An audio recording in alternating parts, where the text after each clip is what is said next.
But first of all, could you please give a warm round of applause to, a Celtic legend amongst other things, I'm sure. A few Celtic fans in the house, a brilliant footballer. We're really delighted he's here. John Hartson with us, everyone!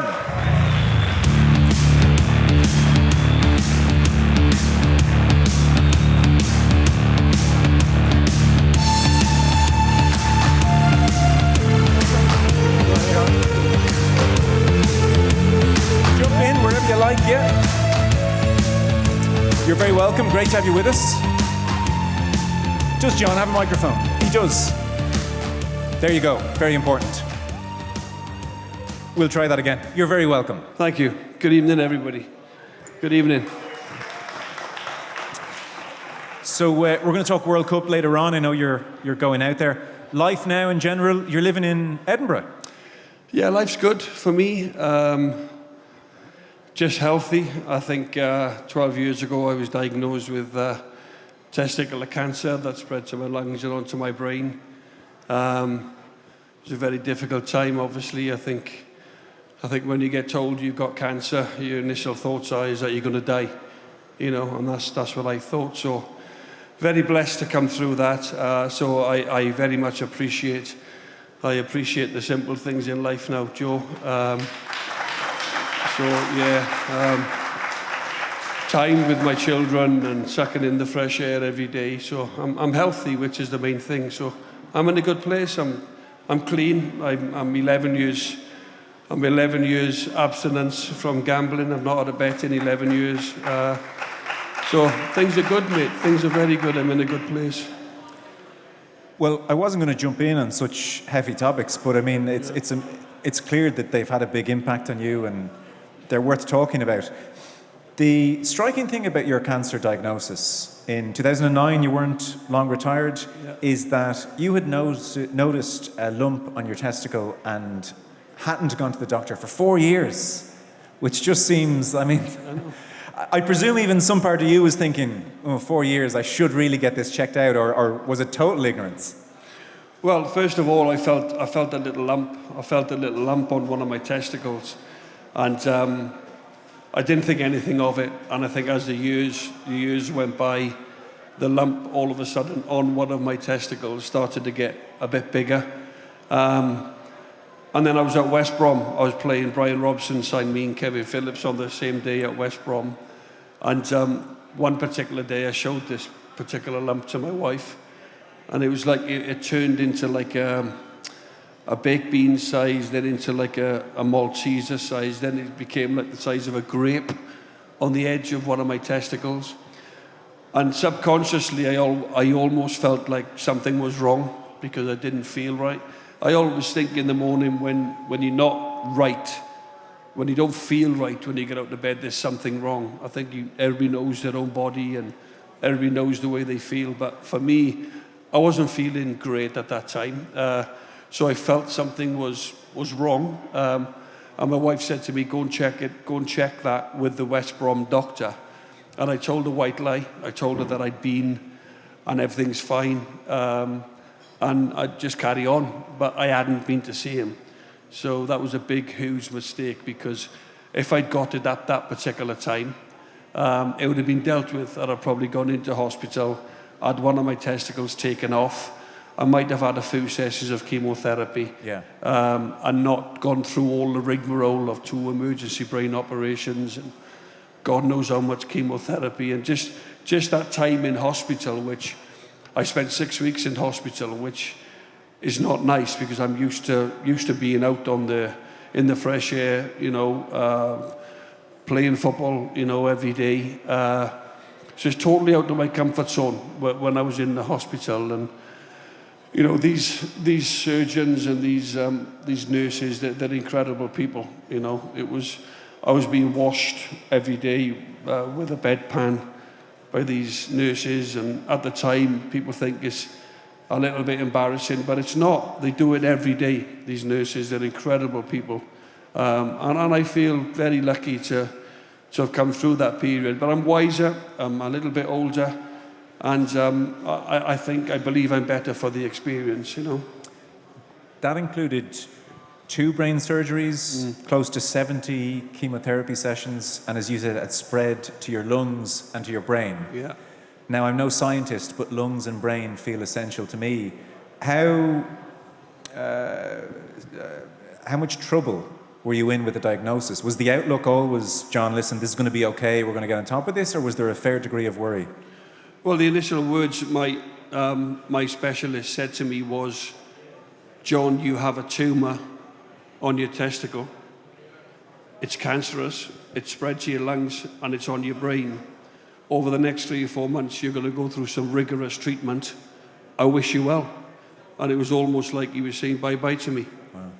You know, so I went home, I told my wife, we had a cuddle, I started praying for my life. I'm not an overly religious man, but I started praying. I had 3 children, my wife was pregnant. So, you know, it was a tough time at that point. And generally, testicular cancer, it's got a 97% success rate. Yeah. You know, but if you allow it to spread and ignore signs, it spread to my lungs and onto my brain. So I wasn't just dealing with my testicular cancer. Terrifying. It was at the time. It was awful, and you know, there was one particular time where my eyes were sort of pretty much rolling on the bed, and you know, I came very close. And I think when you've almost touched the other side, you know, you come out a lot more appreciative of things. And as I said, it's the simple things now. It's time with my kids. It's walking along the beach. You know, just normal things in my life. That whereas 20 years ago I was like a madman. I wanted everything. I wanted it then. I wanted it now. Right. I was drinking heavily. I was staying up all night. I'm a different character now because I appreciate what was almost taken away from me, you know, my life. You mentioned there as well that your gambling had gone out of control. Yeah. So often there is a low point or a rock bottom that instigates a change. Did you have a rock bottom, or was it more of a gradual awakening? I think most people that have been in addiction clinics or therapy or counselling, I think most of them people have hit rock bottom. Because sometimes they say you've got to hit rock bottom to come out the other side. You can't go any lower. The gambling takes over your life. It took over my life for 20 years. Right. You know, I gambled everything I had. It's a horrendous problem. I know there's gamblers in the room tonight. I know that for a fact.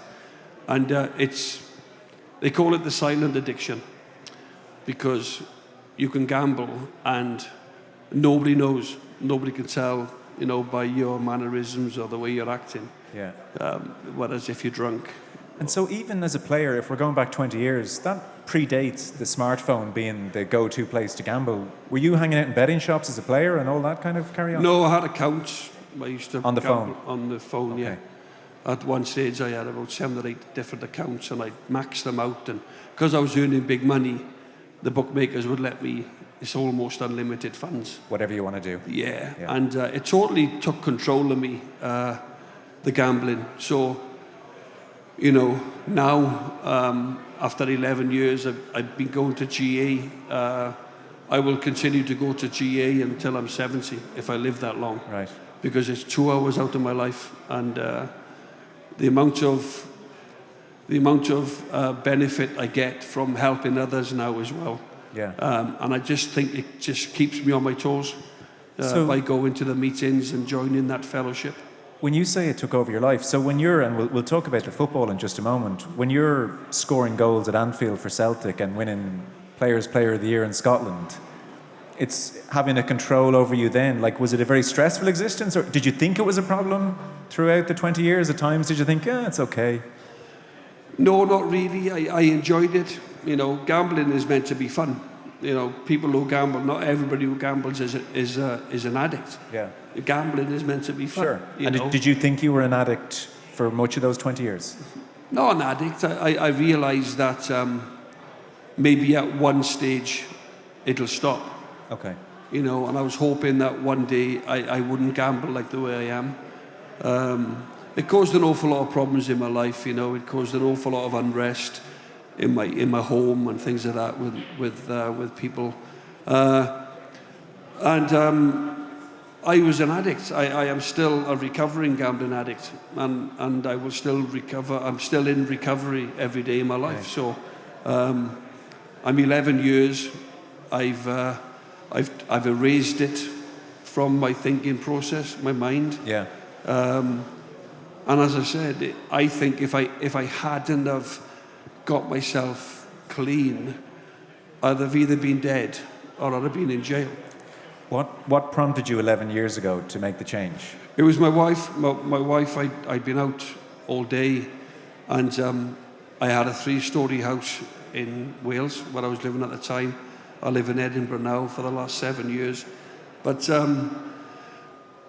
I came home and I went in the middle bedroom. My wife used to sleep upstairs with my children, my 3 girls. And it was 6 o'clock in the morning, I heard like banging, like bang, bang, bang, like that. And it was my wife. She was carrying the suitcases. She'd packed her bags and the children's bags, and she was leaving. So that was a big moment. And I could feel her, almost hear her coming down the stairs with the suitcases. Bang, bang, bang. Right. And she came in the room and she said, "John, I've had enough." She basically said, "Look, I think so much of you." She said, "I cannot sit back and watch you put yourself through what you're putting yourself through." Yeah. She said, "I'm off and I'm taking the girls with me." And that was my rock bottom. I was on my hands and knees. I was pleading with her to give me another chance, which, through the grace of God, she did. Yeah. That Sunday, I went to GA in Swansea, the 2nd of October, 2011. The 5th of October, 2000, my mother's birthday. And through a proper sort of determined mental attitude, I've managed to stay clean, and I've learned, and I've done the 12 steps, and it's the best thing I've ever done in my life, because it controlled my life. It's not only saved my life, it's actually gave me a life by stopping gambling, because if you're an addict, addictions are really, really hard to crack. Very difficult, and it's quite easily to become. If you're a gambler, a big gambler, unless you're getting help, unless you want to get help, in my opinion, there's only one place that you're going, and that's rock bottom. Yeah. If you're not prepared to get yourself out of situations and change. Yes. And I've been there, but there's anarchy going to be in your life at some stage, whether it's with your wife, your children, your work, and I just don't have that problem anymore, because I'm That must feel very good when you wake up in the morning. It does. I've just got a clear conscience now, and I've got an open mind. And it's interesting, the first thing you said is, "I've got a clear conscience," because there must be a guilt. You said it caused havoc in your life.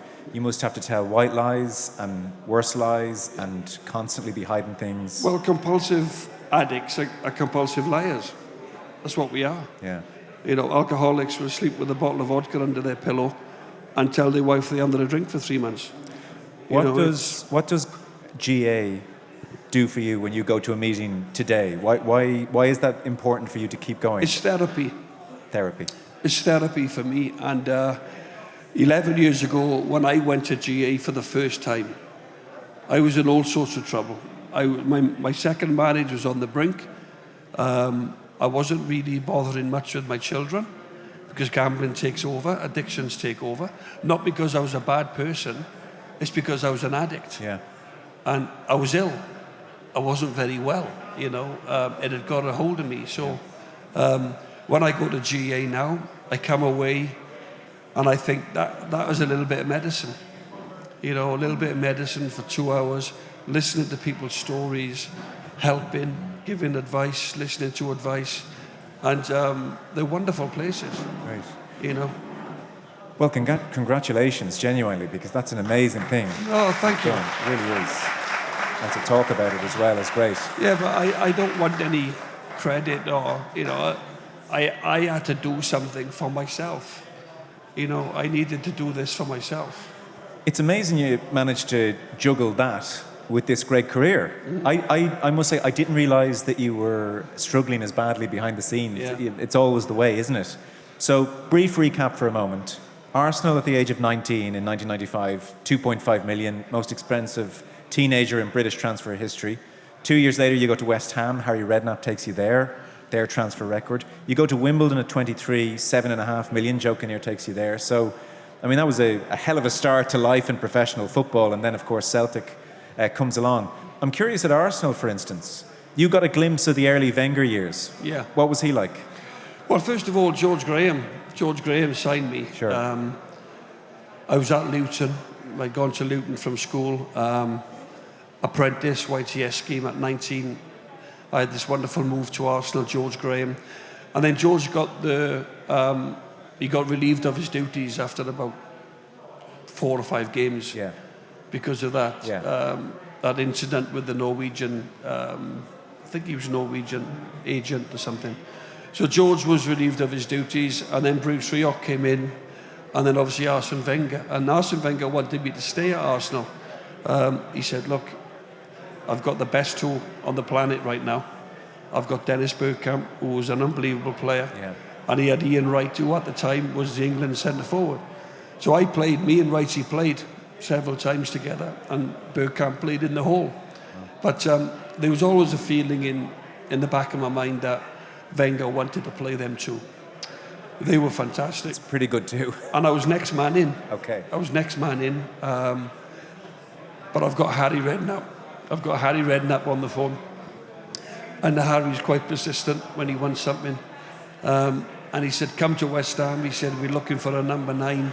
He says, you play every game. I'll build my team around you. Yeah. They're good young players, Ferdinand, Lampard, Joe Cole, Michael Carrick, Jermaine Defoe.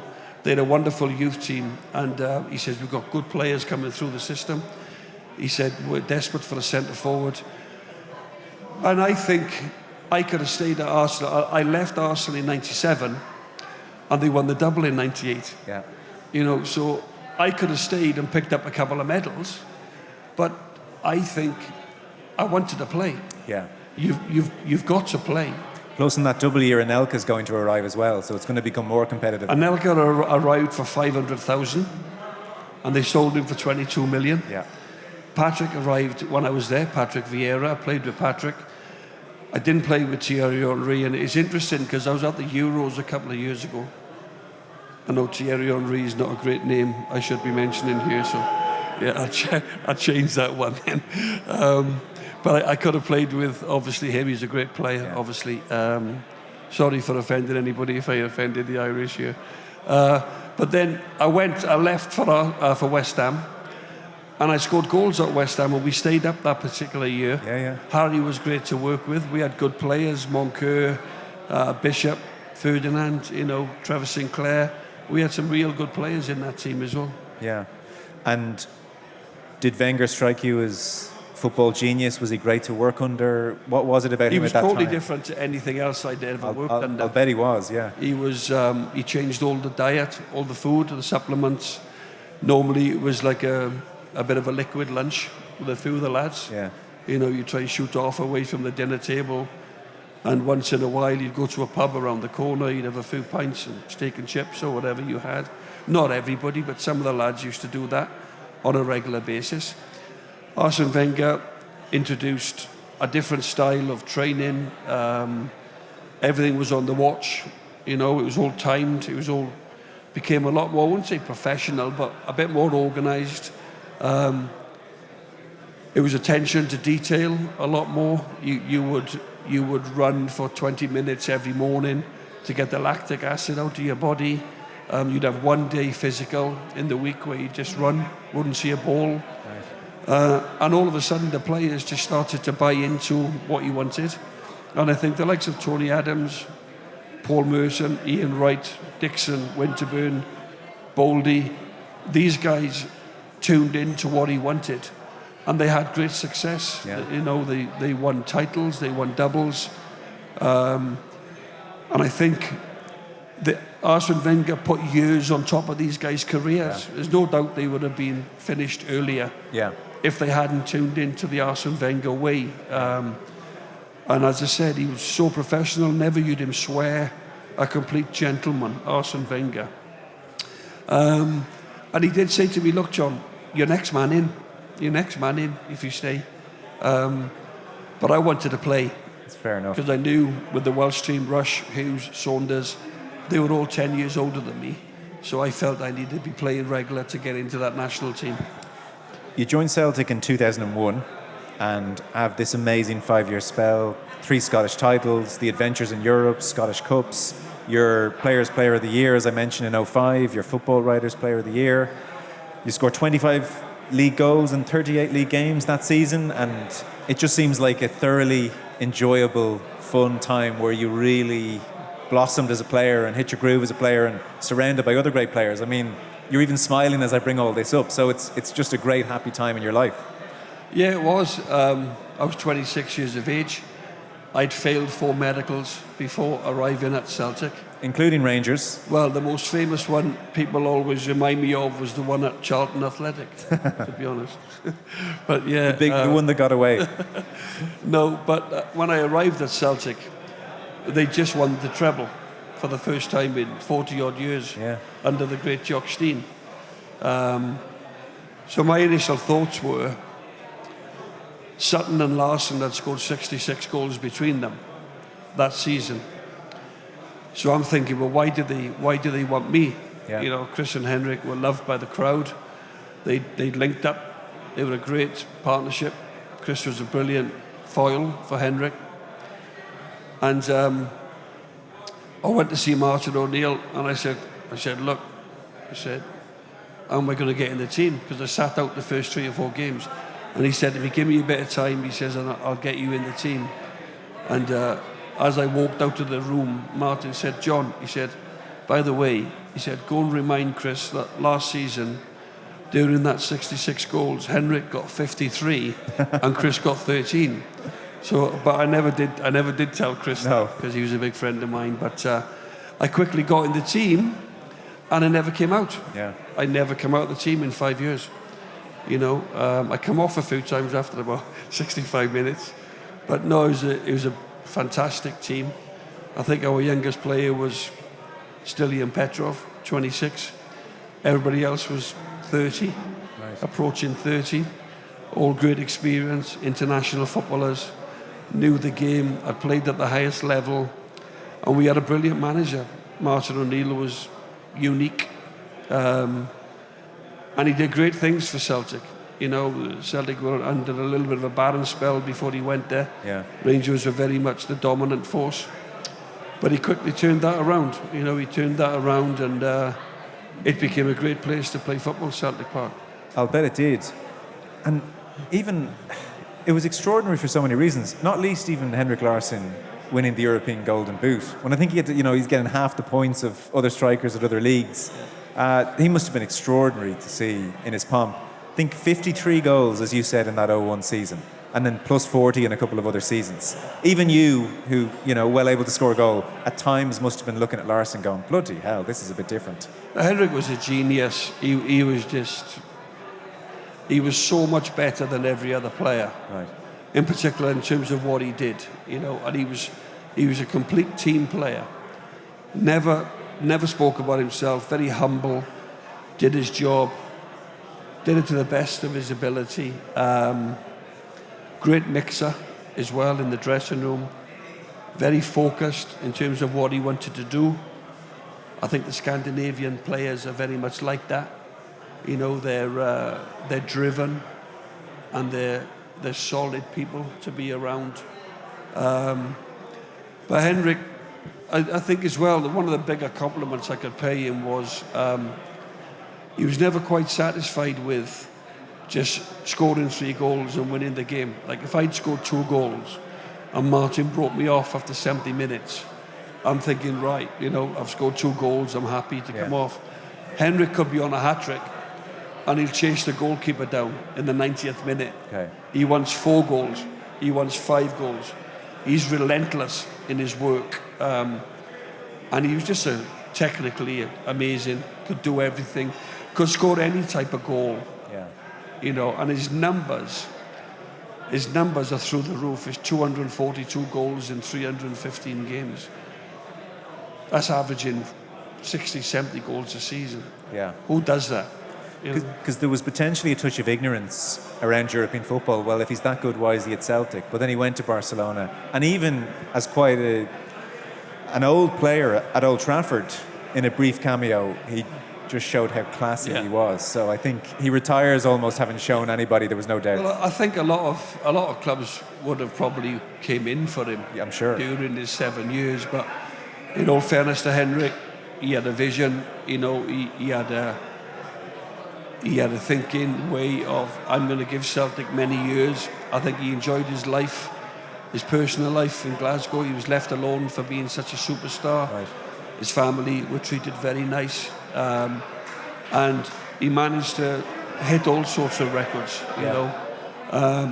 And then he went to Man United, as you say. He was class. Few months. Yeah. The players loved him. The players clapped him in the dressing room. They had so much respect for him.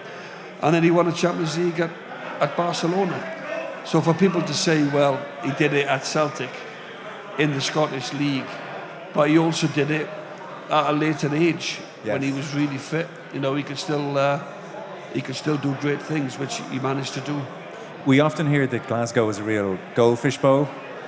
How did you find life in there, being a Celtic player? Was it enjoyable? I think football? you generally know where to go and where not to go, really. You tend to go to the places that the other players go, really. And you'd find Rangers players in there as well. I don't think the fans liked you sort of talking to each other and things like that, but I used to see lots of the Rangers boys out. It was never a problem for me. Yeah. But, you know, Glasgow's a real thriving, happening city. And I embraced Glasgow. I loved it. I loved my 5 years that I was there. Brilliant, you know, 260,000 stadiums in one city. Yeah. 2 global institutional clubs with incredible support worldwide. And the derbies were great. I had a great time in the derbies as well. And, you know, they are the games that you want to do well in. They are the games that you adhere yourself to the crowd. Yeah. If you can score in them big Old Firm games, and I managed to do that. I can imagine the adrenaline in the first 5 minutes of an Old Firm game. Don't get yourself sent off is almost half the thought as well. No, there's nothing like it. Yeah. It's very unique. There's lots of rivalry between the two sets of supporters.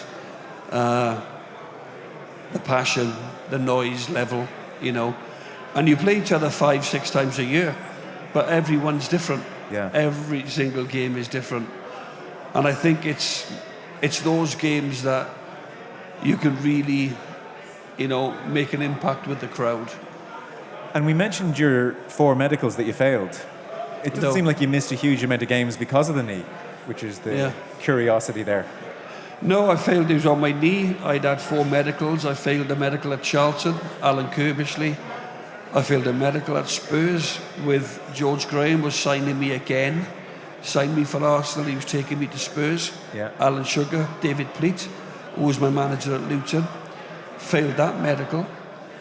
Then I failed a medical at Coventry under Gordon Strachan. And then obviously the Rangers one, where I failed a medical there. Flew up in Sir David Murray's private jet. Yeah. Went for a scan. And something showed up on my knee and they decided not to go with it. But you were generally fit. Fit, yeah. I was doing everything in, you know. I can remember Martin O'Neill phoning me up and saying, John, unless you've got a hole in your heart, I'm going to sign you. Right. I've looked at all your medical history. I've looked at your training attendances. And Martin showed a lot of faith in me. Took a chance, if you like. Yeah. Having failed 4 medicals, it was a chance. But I ended up playing 220 games for Celtic. Most of them were under Martin. And as I said, I think if it hadn't have been for him, I probably would never have played for Celtic. What was his style as man manager? I just think I think he has a presence, and I think if ever he picked me, it was a privilege to play. You know, it was Martin O'Neill does a lot of things based on what he learned from Brian Clough. It's very simple. It doesn't complicate it. Yeah. He expects you to do the things that you're good at. Like for me, I was good in the air. I could hold the ball up. I was strong.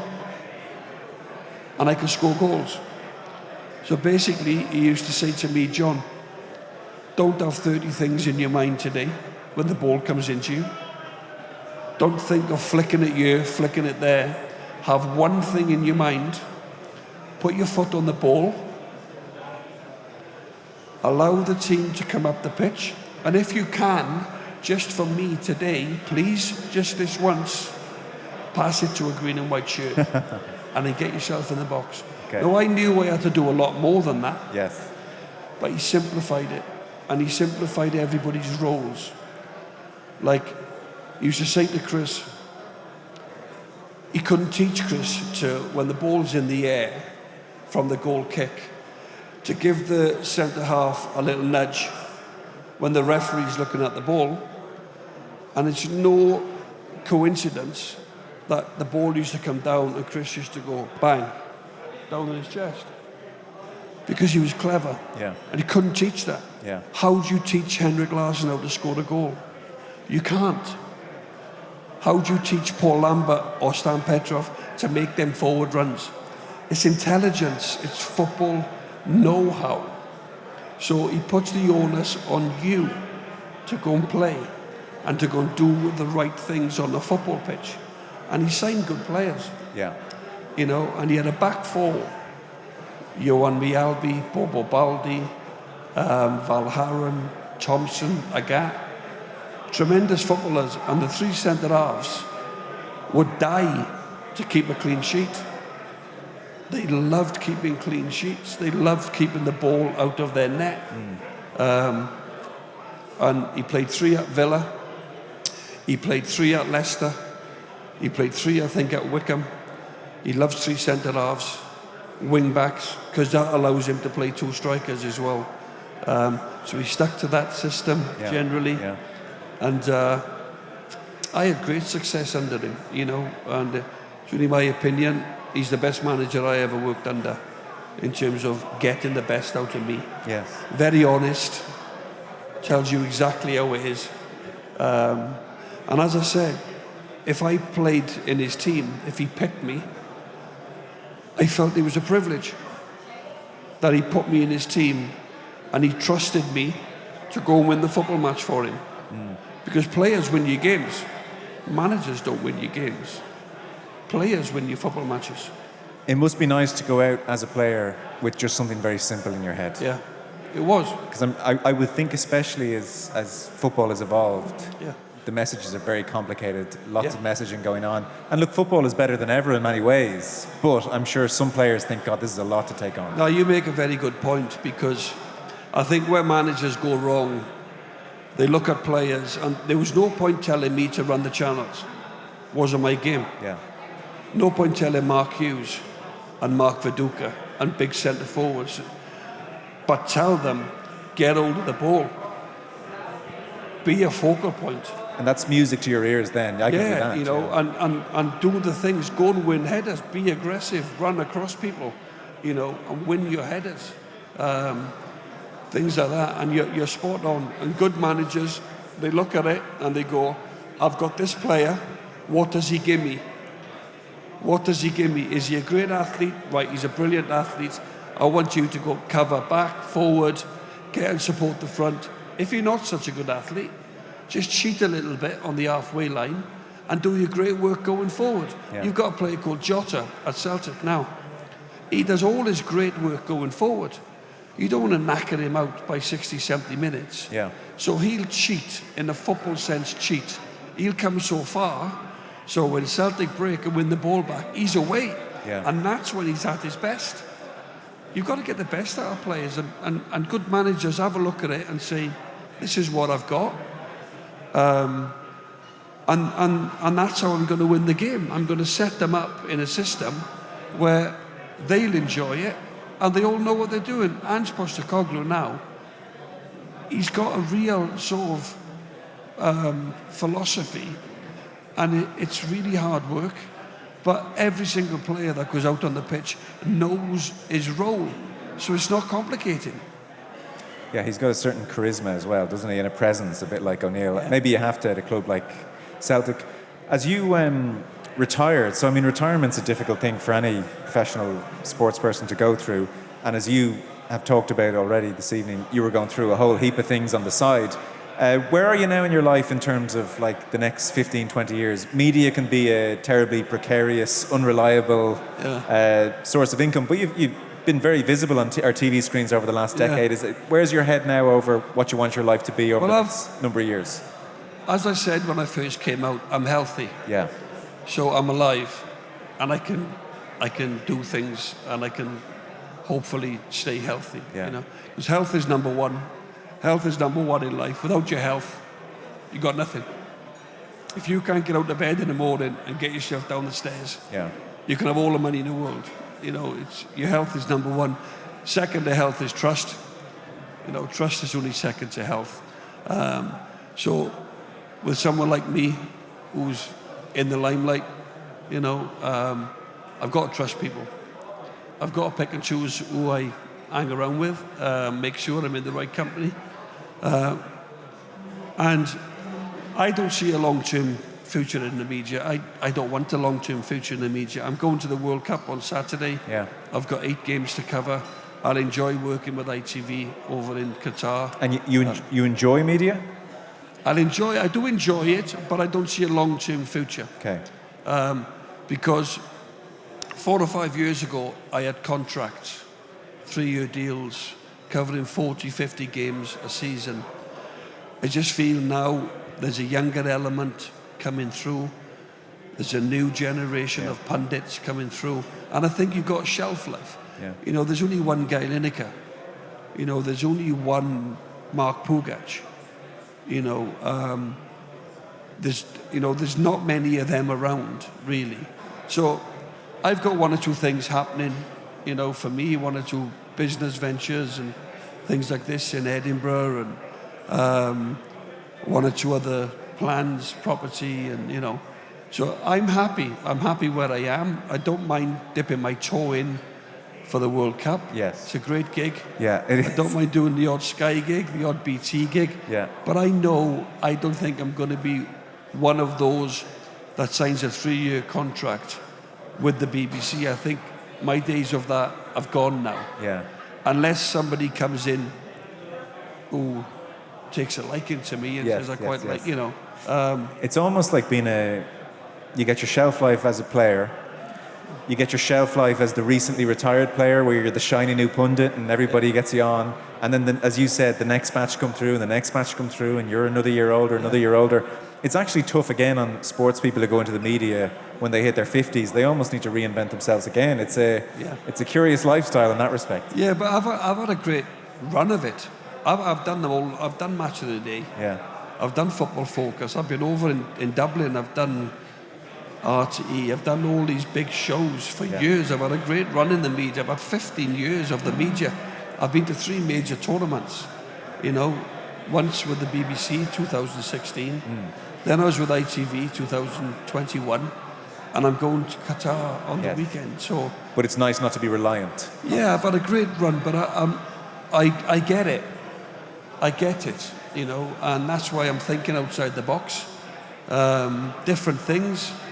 My daughter's in Australia, my son lives in Wales, so I try and get to see them as much as I can, and my wife is fantastic. I've got 3 little girls who are in school. And why Edinburgh?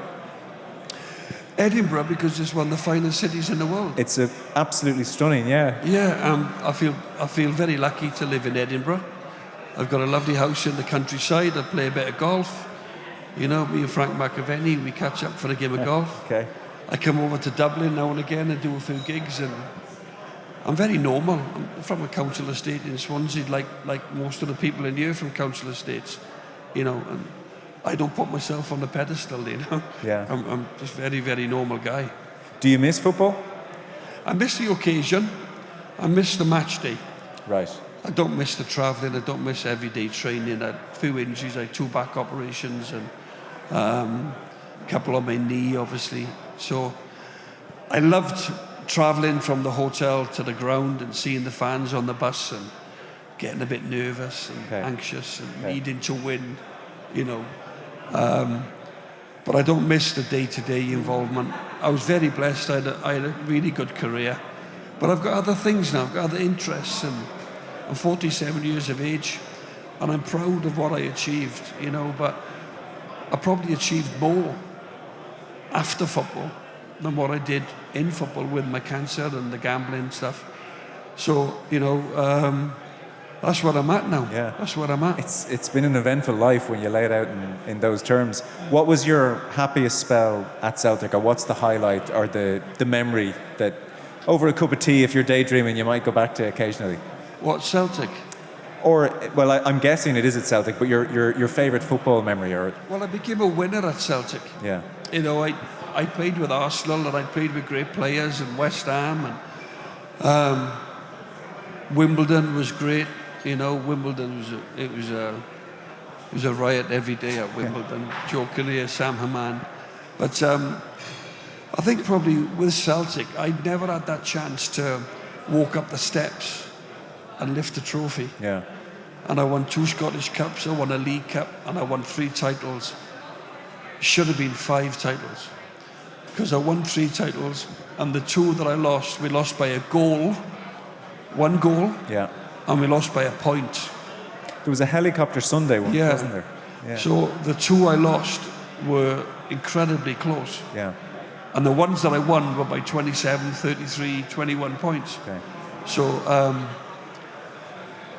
as I said, you know, picking up the league winners medal and walking around the stadium and the fans are chucking you the scarves and, you know, everybody's just loving it. A hot summer's day in end of May.